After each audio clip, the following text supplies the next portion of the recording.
Lisette, Prinzessin d'Or.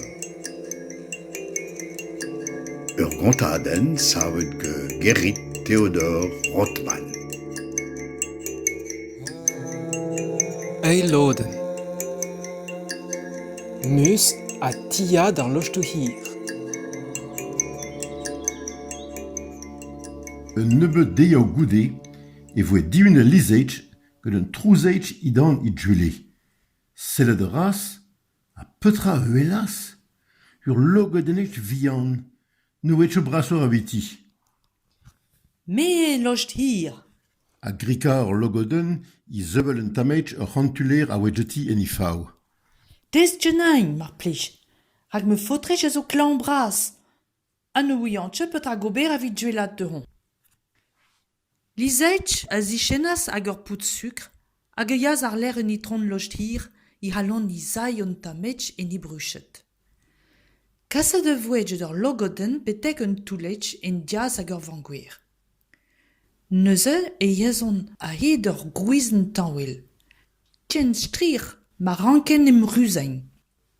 En deve, e voe dijore de nour viandje d'ur logoden, a lizej euelas ur gambrej vrao a dek tuleej eni.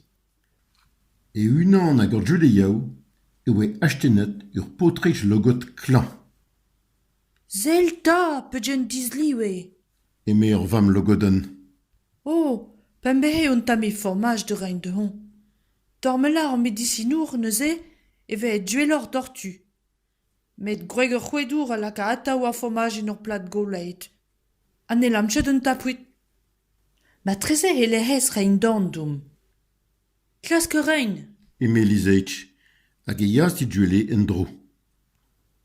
Un tronoz vitin, de darnde, e yas liseitch er meiz, de gaouet I mignonez ur wenanen, de oulen ar ligeti. Me wer petra gober. E me ur wenanen, ur wer ma oe pe displeget e hi en dra. Mon de rein ar vardel ur fenestr, a neuze. Pe vo ar c'hwe gourch. I oza in lein? Ma, djele da ri ar peraveli.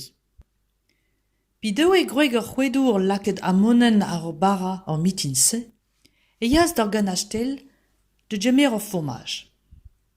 Tchentir ma oe krogadi dorn I plat ur fromage, e tas un dimezel flem a yaou. Stu ur plat I brehon ar an leur un di. Pi dehe gouillet ur roeg kour per tro a oe pe wari de hi, I dehe dibarbet ur ler djuelor de lakad ur fromage goude lain. Lezel ur raz ur fromage dizolo a dizifen. Hag e krizen os, tiat un intron locht hir a ber, zaz ar ganastel. Per ur ho fad a razon neuze. Tamau bras a ziskol pesant d'or ur fromage, de gazjete betegou soul. A per un drem chifet I de voe ar vrek pe gavas per jome hag I fromage un tronoz. E pa de noz, pe oe kousket ar c'hwedour hag I vrek, e zaouaz lizetch hag en em zilas didrouz beta mus I mignonez klan. Kalz duel oe bomman man doe debet fromage. A zi ar neuzen, e yaz liseitch develet mus bamnoz. Ageang ere et ar livele, a wari pe komz djeton. Red e oe bout ar euer ne war. A oen ziune her c'hwedour hag I vrek, an eus zehen te ouiet.